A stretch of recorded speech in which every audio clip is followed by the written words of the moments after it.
Hello, everyone, and welcome to Things I Shouldn't Say. My name is Moniece, and this podcast is about topics that we consider taboo, topics that we tend to only talk to others that are close to us, a real good friend, that really good cousin, that favorite cousin that we all have, or sometimes just things that we don't want to share with others because we are embarrassed.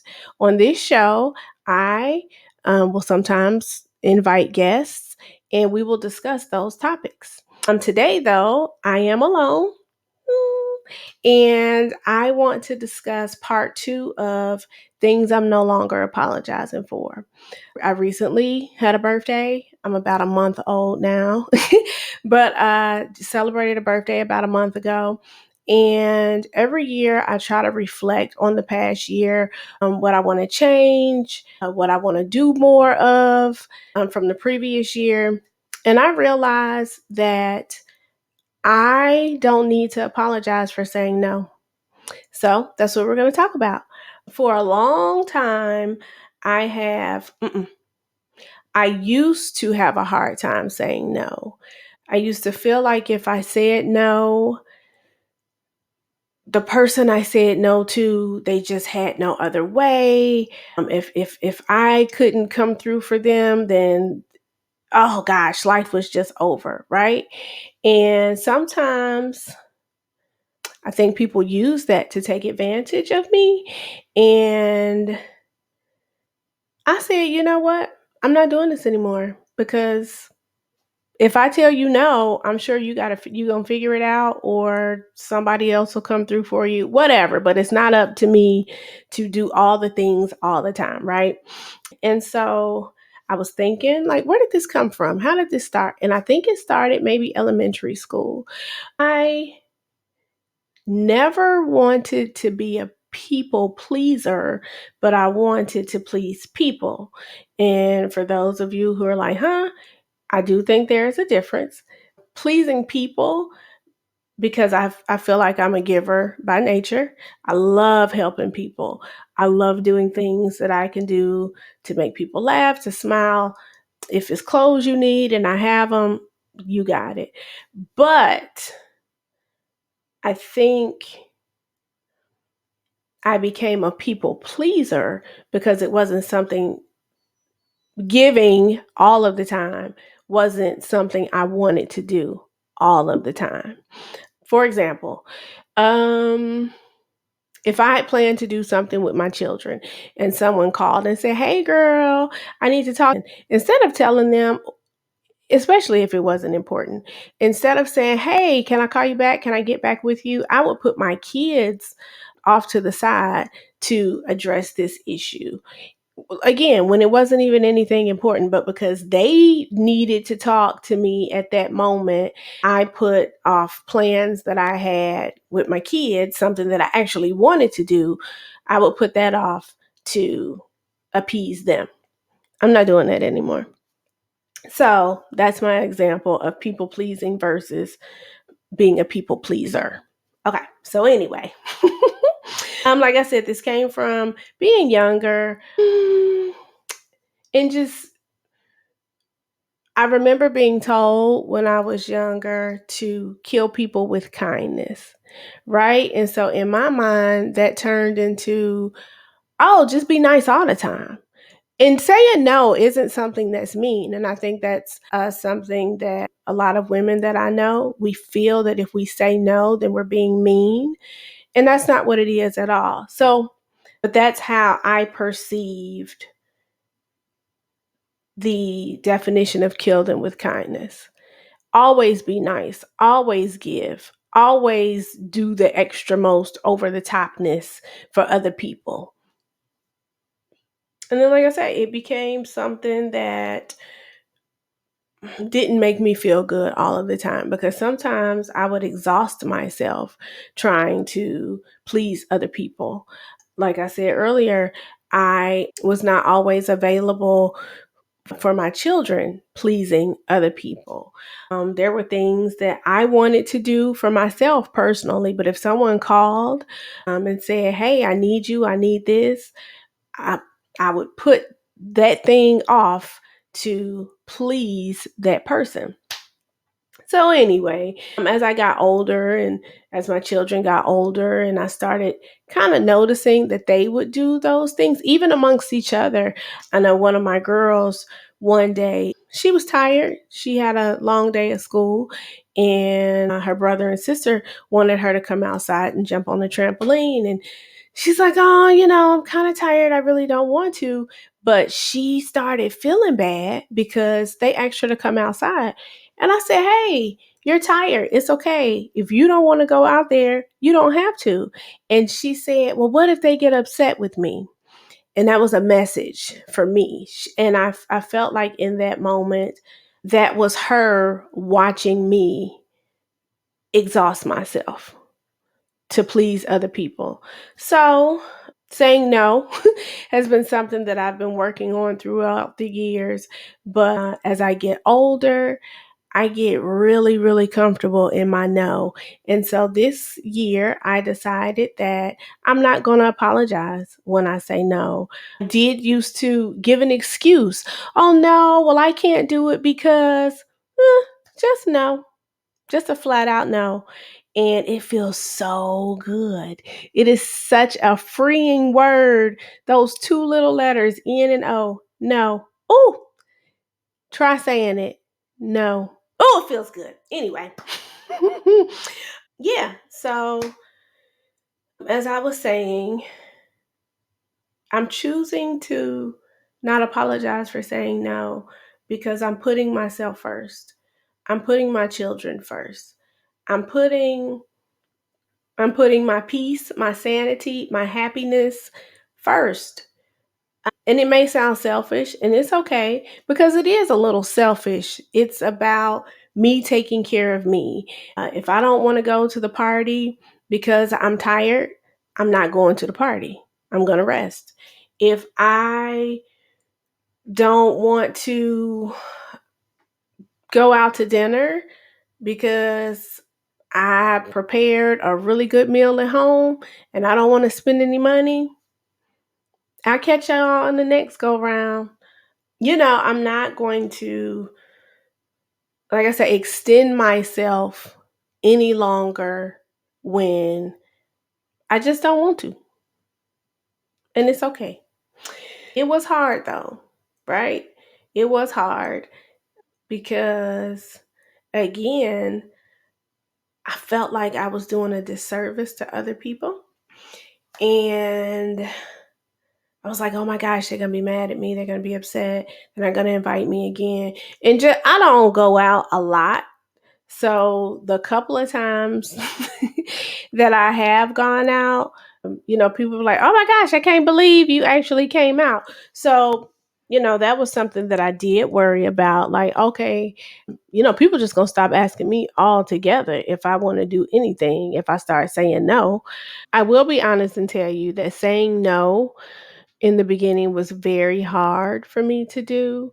Again, because I felt like I was doing other people a disservice, which is so weird. But I felt like I was doing other people a disservice if I said no. I felt like my yes made such a huge difference in their life because, I'll be honest, sometimes that's how people portrayed my yeses. Like oh, okay, well, I kind of don't want to do it. Okay, I guess I'll do it. I guess I'll go. But it came to a point where I was just like, if I say no, life is not over for them. If I say no, they will be okay. If I don't show up, guess what? The party is still going to go on. And so after the first no, they said, okay, well, I'll talk to you later. And that was it. That was it. And I was like, wait a minute. That's all? No heads popping off? No people just exploding? I could have done this a long time ago. I know I'm a little dramatic, but I mean, really, y'all, sometimes that's how people made me feel. Like if I said no, then that was it, right? And so It was hard. I was a little afraid. Fear sucks. Fear sucks so bad. Fear will keep you in places, oh gosh, that you really don't want to be in. But anyway, I digress. The first time I said no, like I said, it was a little scary. But afterwards, I was like, oh, girl, you did it. You said no. Oh, can you do it again? And it's first, I'm not on a mission to just be like, no, no, no, no, no to everything and everybody. But again, if I don't feel like doing something, if I don't have the means to do it, if I don't have, if I just don't feel like it, no, and it's okay. But it felt good. After I got past a little scary hump, it felt good to say no. It felt good to put myself first, to say, you know what? Your rest tonight is more important than hanging out. So, yeah, putting myself first felt good. I may be repeating, but I learned that life will go on, right? Like, if I'm not there, the party's still going to happen. If I'm not there, the dinner is still going to get served. If I'm not there, people are still going to have a good time. Like, it's okay. Everything and everyone will be okay. I also learned that it's okay to put me first. That has been an ongoing struggle for me. Like I said, as I was young, growing up, I heard the killing with kindness, and just the constant message of putting others first before yourself, which isn't a bad thing, but it can get to a point where you really have nothing else to give and you just running on fumes. And that's where I was in life, right? Just stretching myself. Ooh, just thread thin, right? And so I learned that in order to help, in order to give to other people, I have to give to myself first. Yeah. And also, I am a model for my children, right? I can't tell them it's okay to tell other people no. And I'm not demonstrating that for them.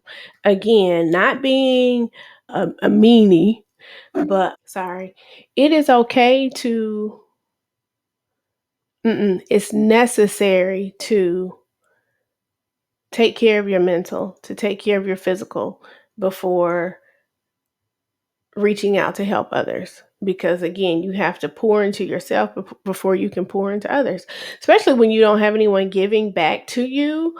You know, you end up in that, like I said, that thin thread type lifestyle.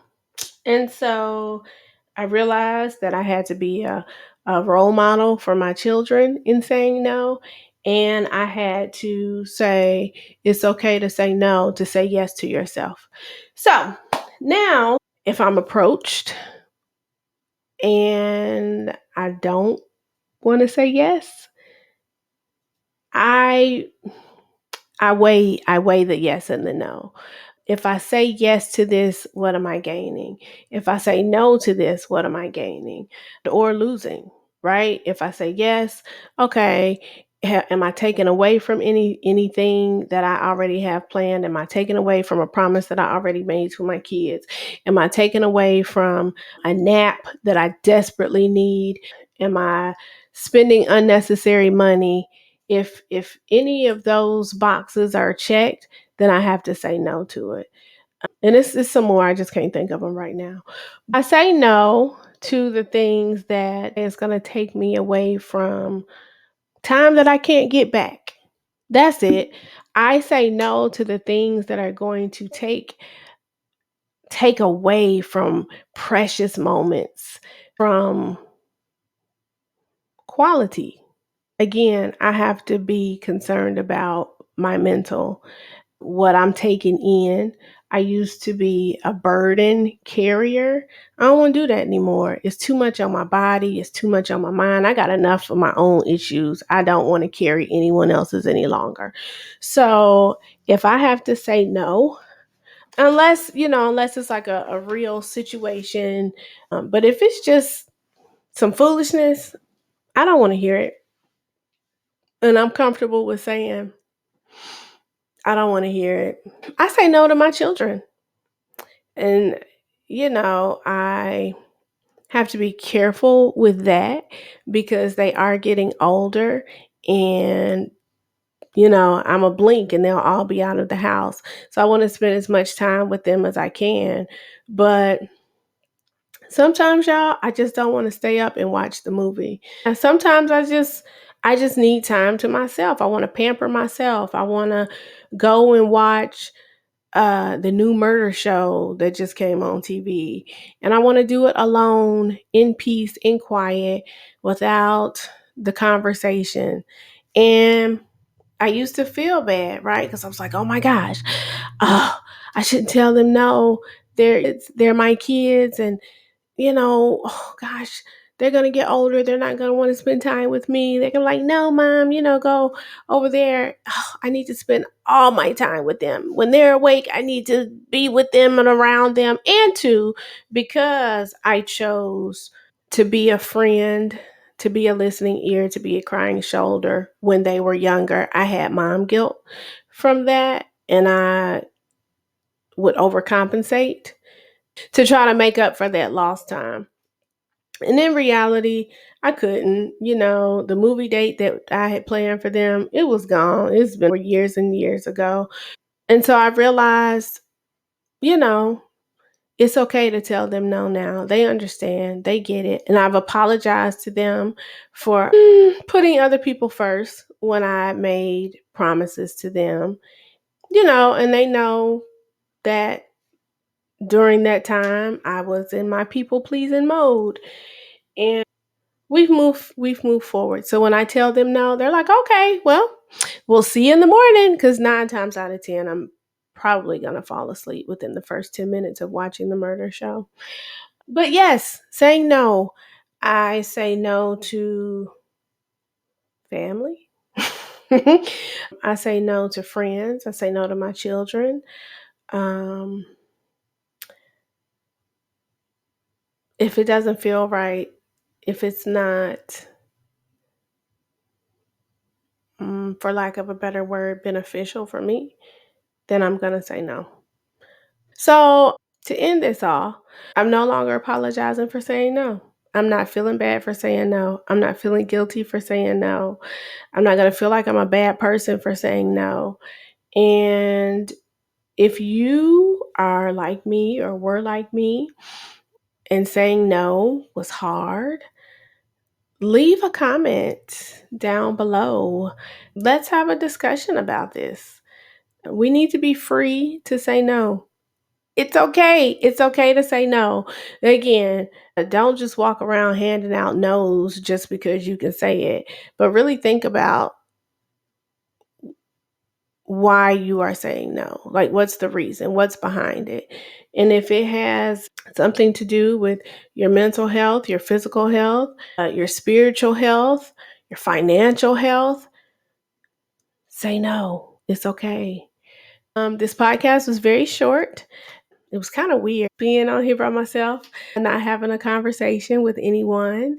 But if you enjoyed, please share, please like, comment, subscribe, all the things. And we'll see you on episode number 3, episode number 4 of the podcast, but part 3 of the series, Things I'm No Longer Apologizing For. So, thank you. Have a good night. Have a good day. Wherever you are, enjoy. And I'll see you next time. Bye.